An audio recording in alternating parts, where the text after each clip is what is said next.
Melanjutkan cerita sebelumnya. Bab 1190. Setelah mendengar itu, Biantara makin mengagumi Wira. Meskipun dia sudah tahu kejeniusan Wira dan selalu berusaha mengikuti jejak Wira. Namun saat ini dia menyadari bahwa pemikirannya masih kurang jauh dibandingkan Wira. Langkah Wira ini benar-benar terlalu luar biasa. Bukan hanya menghancurkan keluarga Juanto, dia juga meninggalkan sebuah ancaman bagi keluarga Barus. Wira dan yang lainnya sudah mendapatkan satu provinsi dan menghabisi keluarga Juanto. Tetapi mereka mungkin masih tidak bisa tenang setelah kerajaan Ahola, sekarang kerajaan Nuala yang akan menjadi masalah keluarga Barus. Pada saat itu, sebuah surat datang setelah membacanya sejenak Biantara tersenyum. Kak Wira, sesuai perkataanmu, perang besar sudah berakhir. Dengan bantuan Kumar dari 120.000 pasukan Prabu hanya tersisa 40.000 pasukan yang berhasil melarikan diri. Tempat mereka melarikan diri adalah kerajaan Nuala. Melihat itu, kerajaan Agrel langsung mundur dan Ciputra juga gak berani mengejar lagi, keduanya kehilangan 20.000 pasukan. Setelah Biantara selesai mengatakan itu, Wira tersenyum.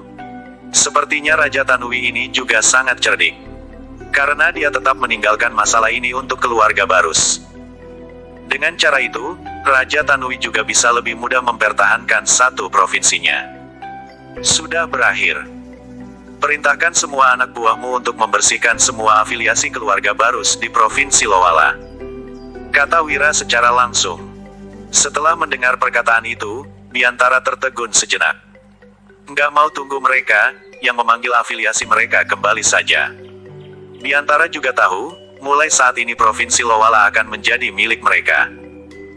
Namun dia mengira, Wira akan menunggu keluarga Barus yang akan memanggil afiliasinya sendiri.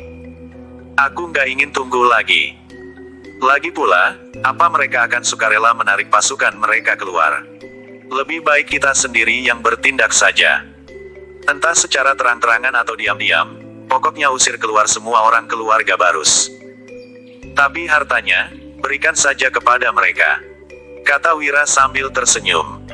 Pada saat itu Biantara menganggukkan kepalanya dan lalu langsung pergi melaksanakan tugasnya. Menyelesaikan hal itu sangat mudah. Cukup menggunakan jaringan mata-matanya saja. Setelah Hasan dan Mandra tiba di ibu kota, mereka juga tidak melanjutkan penyerangannya lagi. Ayo pergi. Tugas kita sudah selesai. Melihat tidak ada pasukan yang menjaga ibu kota lagi, Hasan dan Mandra tersenyum. Lalu memimpin 200.000 pasukan untuk langsung meninggalkan tempat itu. Sementara itu, Raja Tanui juga langsung memimpin pasukannya dan berhasil menguasai Provinsi Ladu. Pasukan Ciputra menguasai Provinsi Sebera dan Provinsi Nasaka. Namun saat mereka masih menduduki Provinsi Lowala itu, pasukan Wira sudah mundur kembali. Selain itu, mereka membersihkan semua orang keluarga Barus dari Provinsi Lowala dan dipindahkan ke Provinsi Jawali. 200.000 pasukan Wira menjaga di perbatasan Provinsi Lowala, sehingga mereka tidak berani melawan. Hal ini juga segera diketahui Sigra. Tindakan Wira ini sungguh cepat. Sama sekali nggak menghormatiku. Sigra yang masih merasa senang atas kehancuran keluarga Juanto, ekspresinya menjadi muram begitu melihat laporan itu. Setelah melihat kejadian itu, Farel juga menghela nafas. Tindakan Wira bisa begitu cepat. Mungkin juga karena Wira sudah kecewa dengan keluarga Barus. Hatinya merasa sakit, tetapi dia tidak mengatakan apapun. Farel, mulai saat ini Provinsi Lowala menjadi milik Wira. Kecuali kita menggunakan seluruh kekuatan untuk melawan Wira. Tetapi Provinsi Lowala ini akan menjadi tempat yang paling sulit untuk diserang. Sigra menarik napas dalam-dalam, hal yang paling dia khawatirkan akhirnya terjadi juga. Farel tidak berbicara dan tidak tahu harus mengatakan apa. Sekarang, Provinsi Sebera, Provinsi Nasaka, Provinsi Jawali dan Provinsi Hanula sudah berada di tangan keluarga Barus. Hati Sigra masih tetap merasa sangat puas. Bab 1191. Apalagi Sigra juga mendapatkan Provinsi Sebera yang merupakan markas besar keluarga Juanto. Pada saat ini, setelah meninggalkan pasukan penjaga Ciputra juga kembali ke ibu kota. Dia melaporkan tentang situasi pertempuran dan kehilangan 200.000 pasukan. Namun Prabu tidak tewas dalam pertempuran. Malah melarikan diri menuju ke arah kerajaan Nuala. Setelah pertempuran ini, keluarga Juanto nggak akan bisa bangkit kembali. Tapi mereka sudah pergi ke perbatasan kerajaan Nuala. Hal ini sungguh membuat ekspresi Sigra menjadi sangat muram. Mendengar perkataan itu, Ciputra menarik nafas dalam-dalam dan tiba-tiba muncul sebuah pemikiran aneh di hatinya. Ayahanda, menurut Anda apa Wira sudah memperhitungkan hal ini sejak awal? Begitu mendengar pertanyaan itu, Sigra dan Farel terkejut. Terutama Sigra yang juga merasa seperti itu. Dia bergumam. Kalau Wira sudah memperhitungkan hal ini sejak awal, berarti perhitungannya ini terlalu kejam. Saat terkejut, tatapan Sigra terlihat tidak berdaya. Wira pasti sengaja meninggalkan Prabu untuk kerajaan Nuala. Dengan begitu, ketakutan terbesar kita akan menjadi kerajaan Nuala. Jadi dia juga pasti sudah aman, kata Ciputra dengan ekspresi terkejut. Sigra menghela nafas. Dalam hatinya mulai merasa menyesal. Tetapi, perasaan itu tentu saja hanya sebentar saja. Bagaimanapun juga, Wira terlalu cerdas dan sangat berbakat. Meskipun Wira setia kepada keluarga Barus, dia juga merasa khawatir. Namun jika ingin mengendalikan Wira juga hal yang mustahil. Sehingga perasaan sesalnya juga hanya bertahan sebentar saja. Oh, ya. Ayahanda, kita menemukan Pangeran Yahya dan Selira Alina di Provinsi Seberang. Pada saat ini, Ciputra tiba-tiba berbicara. Maksud dari perkataannya itu, tentu saja ingin bertanya. Apakah harus menahan kedua orang itu? Karena keduanya bukan ancaman bagi mereka. Kedua orang ini juga nggak berguna. Tangkap mereka dan kirim ke Provinsi Lowala untuk Wira saja, kata Sigra setelah mendengus. Mendengar perkataan itu, Ciputra tertegun sejenak. Ayahanda, kenapa begitu? Ciputra tidak terlalu mengerti maksud Sigra. Kedua orang ini, satunya dari kerajaan Nuala dan satunya lagi dari keluarga Juanto. Bagi kita, mereka nggak berguna. Serahkan pada Wira saja. Terserah dia mau bunuh atau membiarkan mereka. Yahya adalah jenius di generasinya dan pasti bertekad untuk berbakti kepada negaranya. Kalau kita membunuhnya, mungkin akan menimbulkan kemarahan banyak orang di kerajaan Nuala. Enggak ada untungnya memicu amarah orang. Sementara itu, Alina ini adalah orang dari keluarga Juanto. Aku juga nggak tahu harus membunuhnya atau enggak.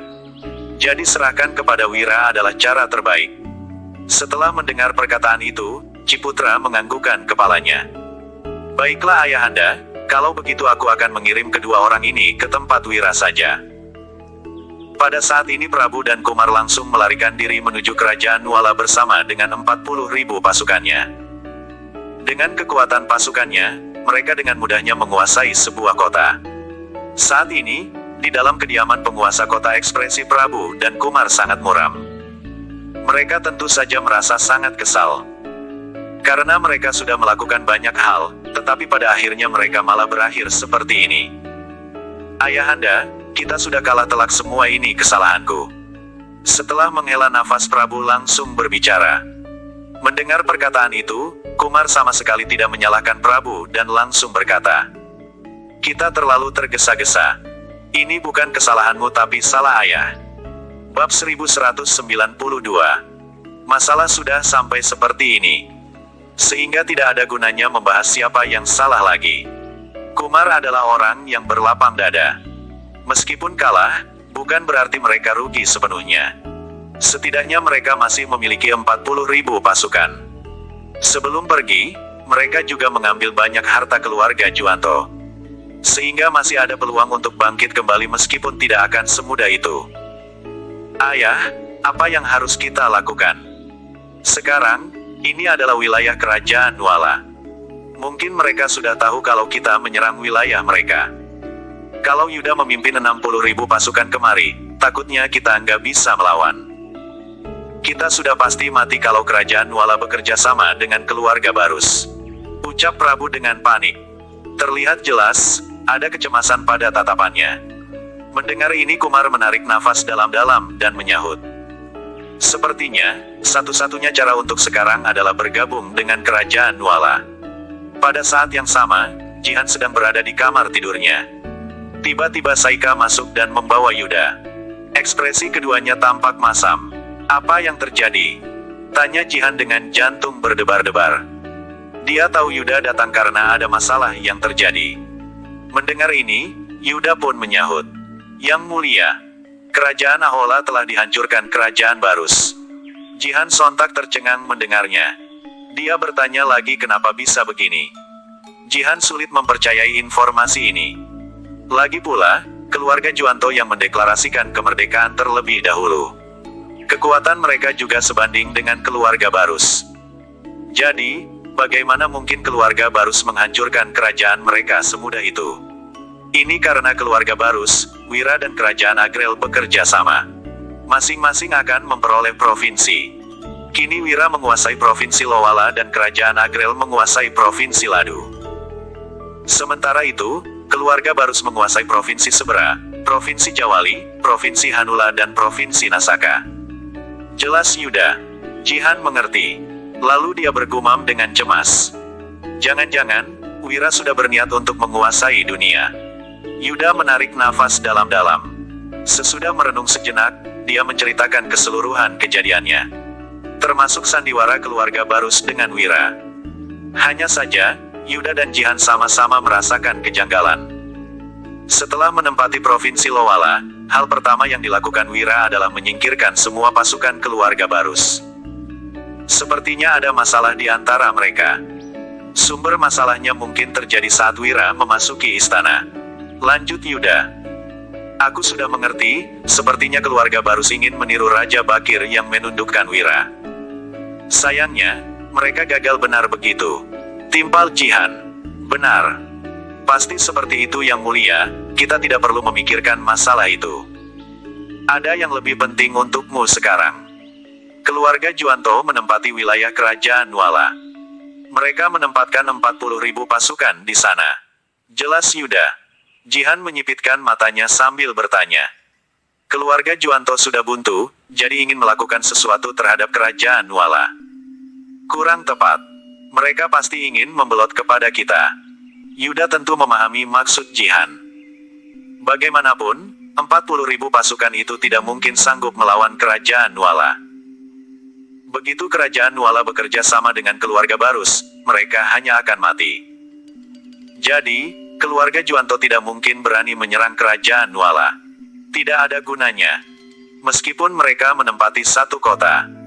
Bab 1193. Keluarga Juanto tidak akan bisa mempertahankan wilayah tersebut.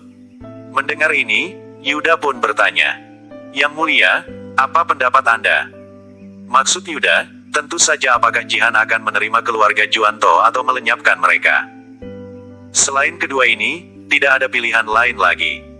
Jihan tersenyum sambil berucap. Keluarga Juanto akan mencari kita untuk bernegosiasi. Mungkin surat mereka sudah dalam perjalanan kemari. Begitu ucapan ini dilontarkan, seorang pelayan wanita berjalan masuk dan melapor. Yang mulia, ada surat rahasia. Saika yang mendengar ini pun langsung mengambilnya. Lalu menyerahkannya kepada Jihan. Begitu melihatnya, Jihan terkekeh-kekeh dan berkata, lihat, keluarga Juanto memilih untuk bergabung dengan kita. Yuda bertanya, keluarga Juanto sangat ambisius. Jika membiarkan mereka berada di sini, apa akan timbul masalah? Jihan mengangguk sambil menyahut. Jika dalam situasi normal, aku pasti sudah menghabisi mereka. Keluarga Juanto memang penyebab kekacauan ini.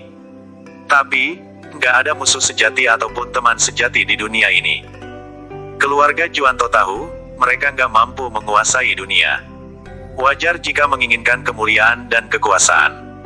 Keluarga Barus gak bisa memberi mereka semua ini, tapi kerajaan Nuala bisa. Ini satu-satunya cara bagi keluarga Juanto untuk bertahan. Mereka sudah buntu. Selesai Jihan mengatakan semua ini, Yuda pun mengangguk dan bertanya. Jadi, maksud yang mulia adalah, ingin memanfaatkan mereka. Jihan mengiyakan tanpa merahasiakan apapun. Dia menimpali, kenapa enggak? Keluarga Barus telah menguasai 4 provinsi sekarang. Mereka punya banyak pasukan elit dan wilayah yang luas. Kalau kita nggak bisa meningkatkan kekuatan, sudah pasti akan kalah. Selain itu, mudah saja untuk menaklukkan keluarga Juanto. Kamu masih ingat apa yang dilakukan Raja Bakir padamu? Yuda sontak memahami maksud Jihan. Dia berkata, kalau begitu kita tunggu mereka masuk ke ibu kota. Yuda tidak mengatakan apapun lagi. Mereka segera membalas surat yang dikirimkan ke keluarga Juanto. Setelah mendapatkan balasan, Kumar dan Prabu menarik nafas dalam-dalam. Mereka telah membuat persiapan mental. Sepertinya, aku harus pergi ke istana besok, ujar Kumar dengan ekspresi tidak berdaya. Sepertinya dia hanya bisa menjadi bawahan kerajaan Nuala. Apabila berada di wilayah kendali Jihan, mereka baru bisa bertahan. Adapun sisanya, mereka hanya bisa menunggu kesempatan. Prabu mengepalkan tangannya. Walau hati merasa sangat enggan, tapi sayang sekali dia tidak memiliki ide lain. Keesokan pagi Kumar berangkat ke ibu kota secara diam-diam. Pada saat yang sama, Wira mendapat kabar bahwa Yahya dan Alina muncul di Provinsi Lowala. Kak Wira, untuk apa keluarga Barus mengirim mereka ke Provinsi Lowala? Tanya Biantara dengan penasaran. Keluarga Barus nggak tahu harus mengambil tindakan apa. Mereka nggak bisa membunuh mereka, juga nggak bisa membiarkan mereka hidup. Makanya, mereka mengirim mereka ke wilayah kita. Sebenarnya, meskipun nggak dikirim kemari, aku berniat menjemput mereka secara diam-diam, ujar Wira. Biantara yang mendengarnya pun termangu sesaat. Dia menjadi semakin penasaran, sehingga bertanya lagi. Kak Wira, aku nggak mengerti maksudmu. Wira tertawa terbahak-bahak dan membalas. Nggak ada alasan penting. Hanya karena Yahya pernah memanggilku guru dulu. Aku nggak tega melihatnya menderita di wilayah keluarga Barus. Bab 1194. Wira cukup memiliki kesan baik terhadap Yahya ketika dia berada di kerajaan Nuala. Yahya yang bersikap paling ramah padanya. Kecerdasan Yahya pun membuatnya takjub. Yahya baru berusia 10 tahun, tetapi kecerdasannya melampaui anak-anak seusianya. Sayangnya Raja Bakir malah diracuni oleh keluarga Juanto. Jika tidak, Yahya mungkin bisa menjadi penguasa hebat.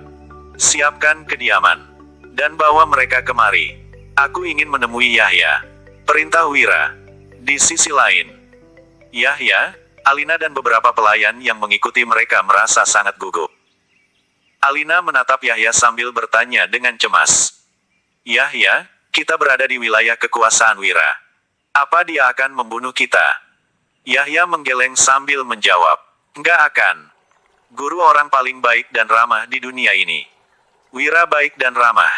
Tanya Alina dengan heran. Bagaimana bisa Yahya menilai Wira seperti itu? Ya, tenang saja ibu, guru nggak akan melukai kita. Di Provinsi Lowala ini, kita mungkin bisa hidup tenang tanpa terlibat dalam perebutan tahta lagi, ujar Yahya. Begitu mendengarnya, Alina merasa sangat sedih. Pamanmu itu memang kurang ajar. Berani sekali dia mengurung kita. Meskipun memberi kita kemuliaan dan kekayaan, kamu jadi nggak punya kesempatan untuk menaklukkan dunia. Alina merasa sangat menyesal, karena telah menuruti perkataan kakaknya dulu. Jika tidak menentang, Raja Bakir pasti tidak akan meninggal. Jika Raja Bakir tidak meninggal, dunia ini mungkin akan menjadi milik putranya. Meskipun bukan milik Yahya, setidaknya mereka tidak akan berakhir seperti ini. Ibu, ada begitu banyak hal yang terjadi selama setahun ini. Masa kamu belum paham? Tanya Yahya tiba-tiba. Alina pun tertegun mendengarnya. Dia bertanya, maksudnya? Yahya menjawab, sederhana saja.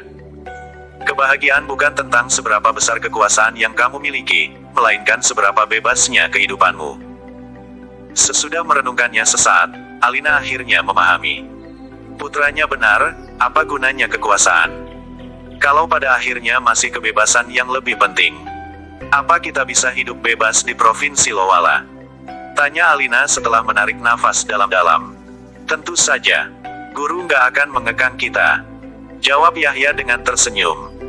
Mereka pun mengikuti bawahan Wira ke sebuah kota di Provinsi Lowala, lalu tiba di sebuah kediaman.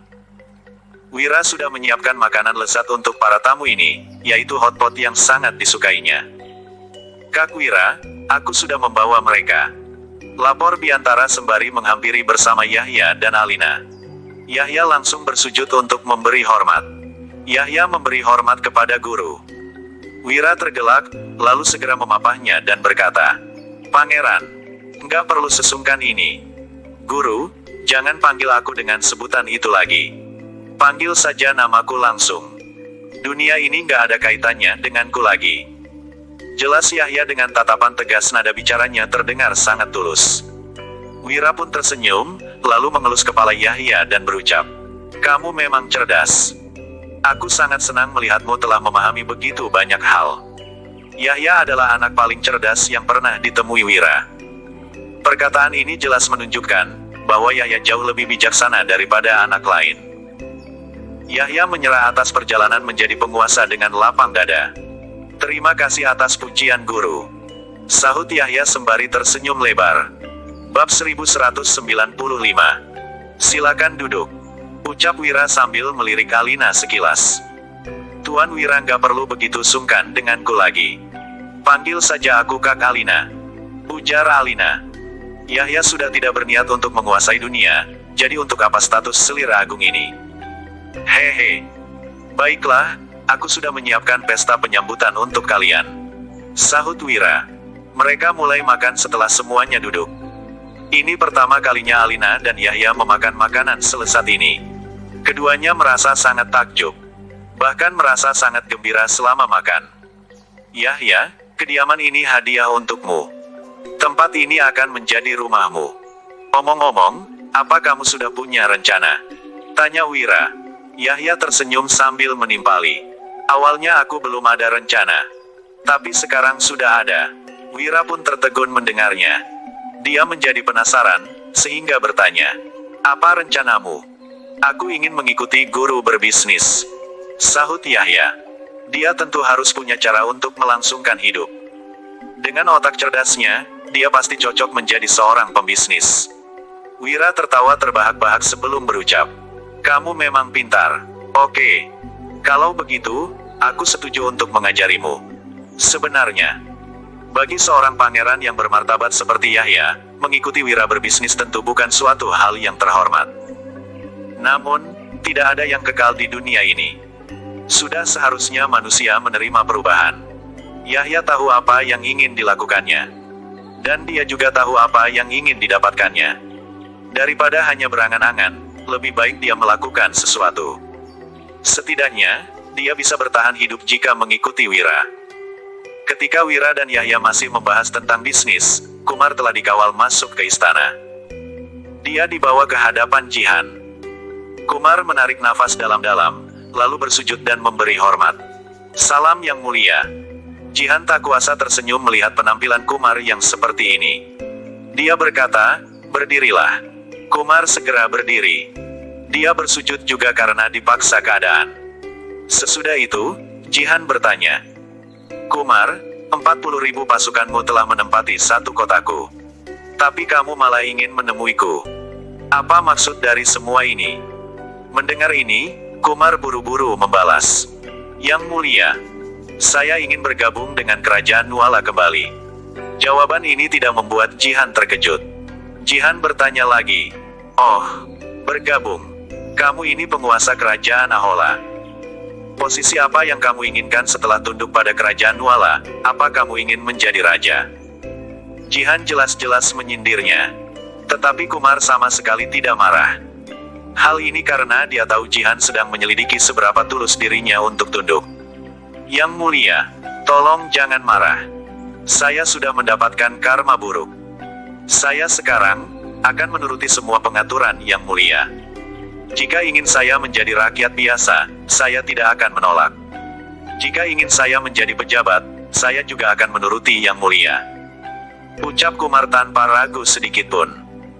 Begitu mendengarnya, Jihan pun terkekeh sinis, lalu berkata, "Kumar, nggak perlu bertele-tele denganku. Kamu punya 40.000 pasukan, tapi ingin tunduk kepada kerajaan Nuala. Katakan langsung tujuanmu. Aku malas berbasa-basi denganmu." Jihan bersikap tegas, tetapi nyatanya mereka berdua memiliki pemahaman yang sama. Kumar tentu ingin menjadi seorang pejabat. Sementara, Jihan ingin mengendalikannya. Dengan cara ini, Prabu baru bisa berkontribusi untuk kerajaan Nuala. Yang membuat Jihan tertarik tentu adalah Prabu. Bagaimanapun, kemampuannya tidak kalah dari Yuda. Sebenarnya, sebelum Kumar datang kemari Jihan sudah membuat rencana. Hanya saja, dia berbicara seperti ini untuk mencari tahu pemikiran Kumar. Juga untuk melihat apakah mereka benar-benar tunduk. Jika Kumar masih memiliki ambisi besar, ia tidak akan membiarkan pria ini berada di sisinya. Kumar tentu memahaminya. Itu sebabnya, dia langsung berkata, "Yang mulia, tolong anugerahkan gelar resmi kepada saya dan putra saya Prabu." Bersambung.